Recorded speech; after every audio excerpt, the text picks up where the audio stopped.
이번 순서는 제주를 소재로 한 책을 통해서 제주의 역사와 문화, 그리고 제주 사람들의 삶을 만나는 책 속의 제주 시간입니다. 모슬포에서 책방을 운영하는 신의주 책방지기와 함께하는데요.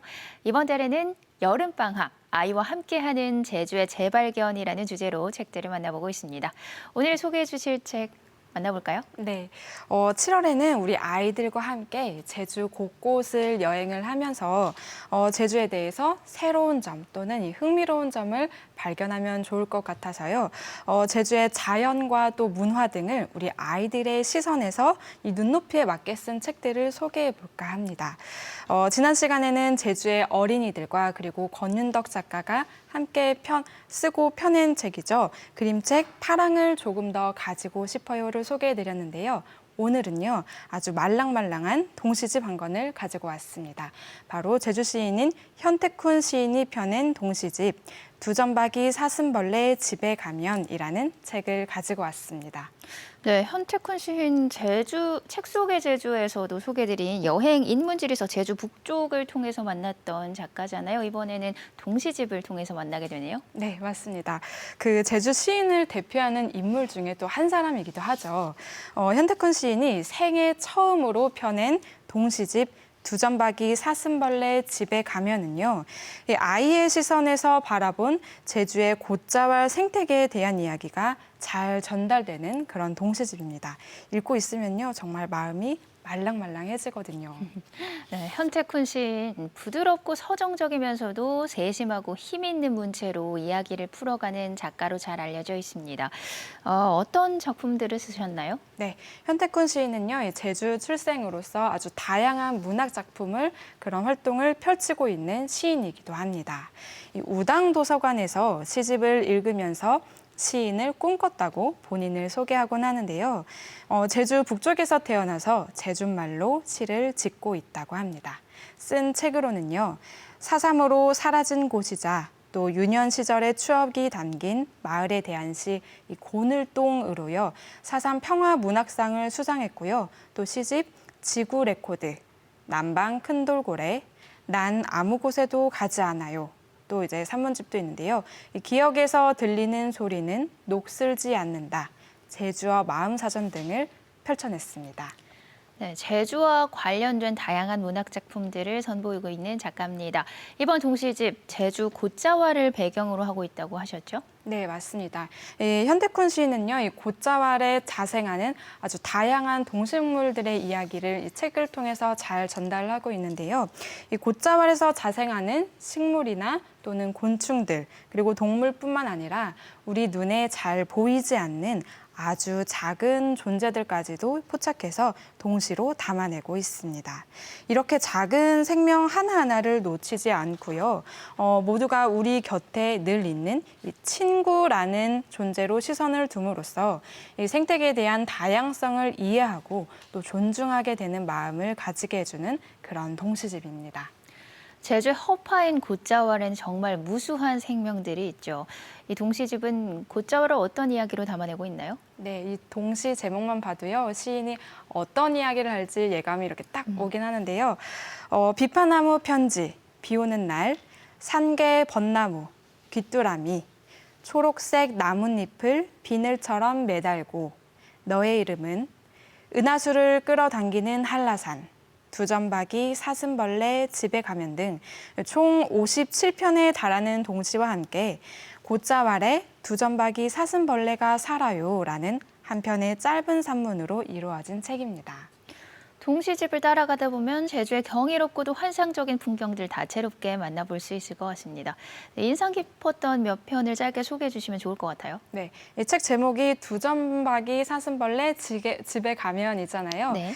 네, 이 시집은 대표 시들을 이 책 제목으로 꼽는 경우가 대부분인데요. 우선 이 책 제목으로 꼽힌 대표 시 먼저 읽어드릴게요. 네. 두점박이 사슴벌레는 곶자왈에서만 살아서 곶자왈은 두점박이 사슴벌레 집이에요. 곶자왈에 가면 두점박이 사슴벌레에게 인사해요. 갯가시나무도 떼죽나무도 반갑다며 손을 내밀어요. 책 소개를 해주실 때 곶자왈에 서식하는 동식물들을 친구라는 시선으로 바라보게 한다고 이야기를 해주셨는데요. 듣고 보니까 정말 두점박이 사슴벌레가 살고 있는 친구네 집에 놀러 간 것처럼 참 귀엽고 친근한 인상을 주는 동시네요. 네, 사실 저는 이 두점박이 사슴벌레가 어떤 곤충인지 궁금해서 좀 찾아봤는데요. 네.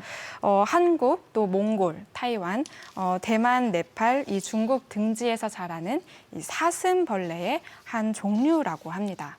그런데요, 이 한국에서는요, 우리 제주도에서만 서식하기 때문에 이 멸종 위기 야생 동식물 2급으로 분류되었다고 하는데요. 다시 말하자면요, 이 서식하는 곳이 우리 제주도에 한정되기 때문에 개체수가 많이 없어서 함부로 잡으면 안 되는 그런 보호종으로 구분되고 있는 사슴벌레인 거죠. 그런데 이 귀한 사슴벌레가 사는 곳이 바로 곶자왈입니다.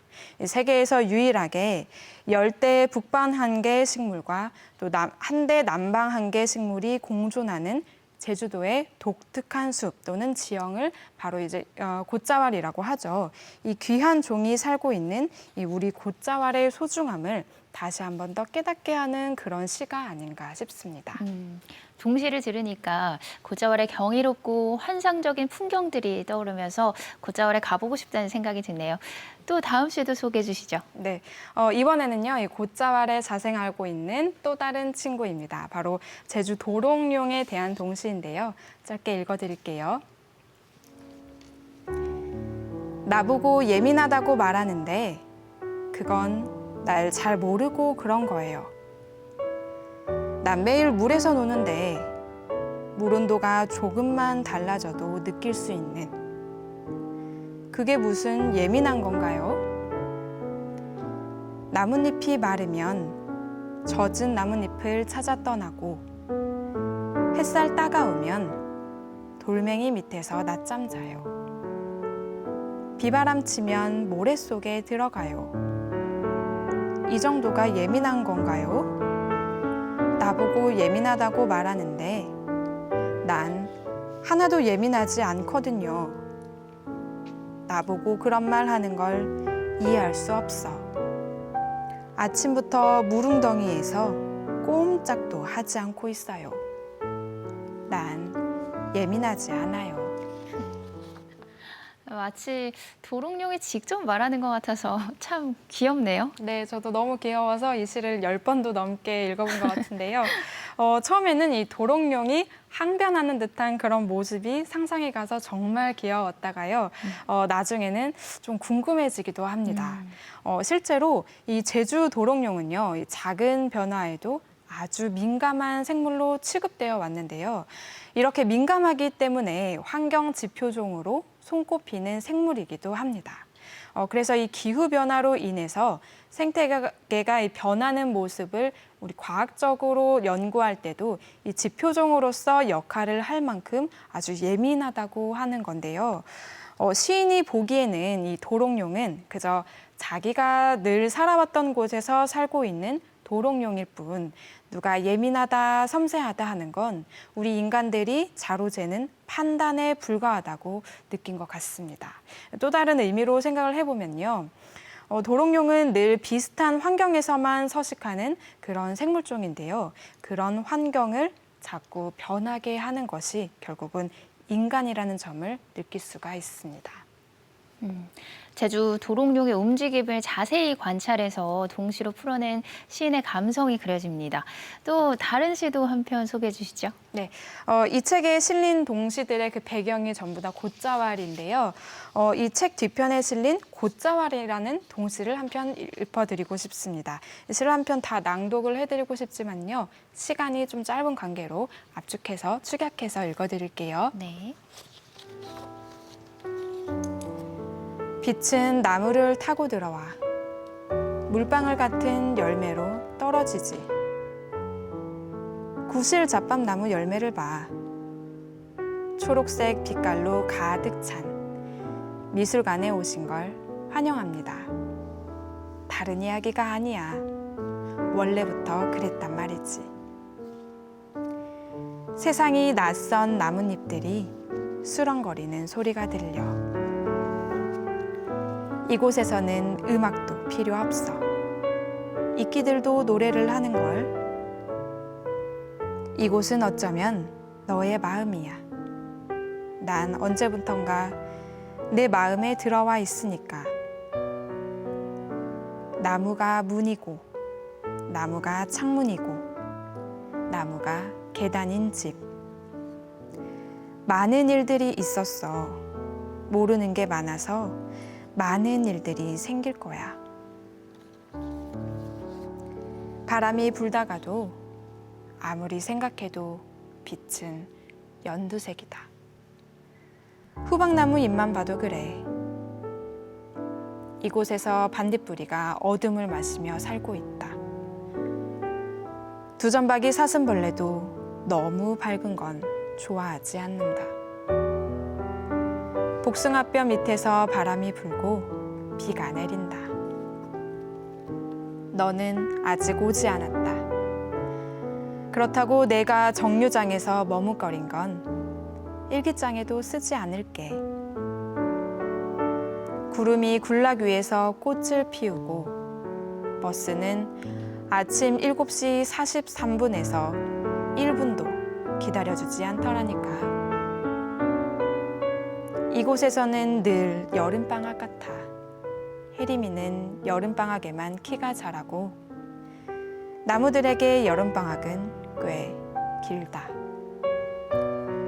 휘파람새 소리를 들은 줄장지 뱀이 눈동자를 굴리는 곳. 제주 고사리삼 손을 펼쳐 돌멩이에게 인사를 하고 돌멩이는 조금 부끄러워하고. 나뭇잎이 햇빛에 반짝거리는데 먼 별에서 이 빛을 볼 수 있다면 너도 내가 말하지 않아도 알 수 있겠지만 이 번들거리는 목소리도 낮은 음이라서. 네, 잘 들었습니다. 아름다운 곶자월의 소리가 시인의 입을 통해서 참 잘 전달이 되는 것 같아요. 네, 우리가 지난주에 살펴봤던 책 파랑이 조금 더 가지고 싶어요 라는 책에서도 이 결국에는 우리 아이들의 그 눈에 담긴 자연은 이 형형색색 아름다운 빛깔을 냈다고 소개를 해드렸었는데요. 이 책도 그 비슷한 맥락에서 이 다양한 생명 존재들을 아주 세심하게 관찰하고요. 그리고 또 아이의 눈으로 이 풀어낸 동시를 통해서 결국에는 이 우리가 사는 제주는 이 생명을 길러내는 곳임을 깨닫게 해주는 것 같습니다. 그렇기 때문에 아무리 작은 생물일지라도 이 경외감을 가지고요. 소중히 대할 수 있는 그런 자세가 자연스럽게 형성되기를 시인은 말을 하지 않을까 싶습니다. 네, 아름다운 자연에 대한 이야기가 담긴 동시집 두점박이 사슴벌레 집에 가면을 살펴봤는데요. 여름방학에 아이와 함께 이 책 읽어보고 곶자월에 사는 다양한 자연의 친구들을 만나러 가보셔도 좋겠습니다. 오늘 전체적으로 참 마음이 몽글몽글해지는 귀여운 시들 만나봤는데 다음 주에는 어떤 책을 만나볼까요? 네, 우리가 7월 달에 살펴볼 주제가요. 여름방학, 아이와 함께하는 제주의 재발견이잖아요. 다음 주에는요. 정말 이 아이들이 직접 이 제주 곳곳을 탐험하는 그런 그림책 한 권을 소개해 드릴까 합니다. 느영, 나영, 제주라는 책이고요. 조지욱 작가가 쓰고 그린 책입니다. 다음 주에도 많은 기대 부탁드릴게요. 네, 다음 주도 참 기대가 많이 됩니다. 오늘 말씀 여기까지 듣겠습니다. 고맙습니다. 감사합니다.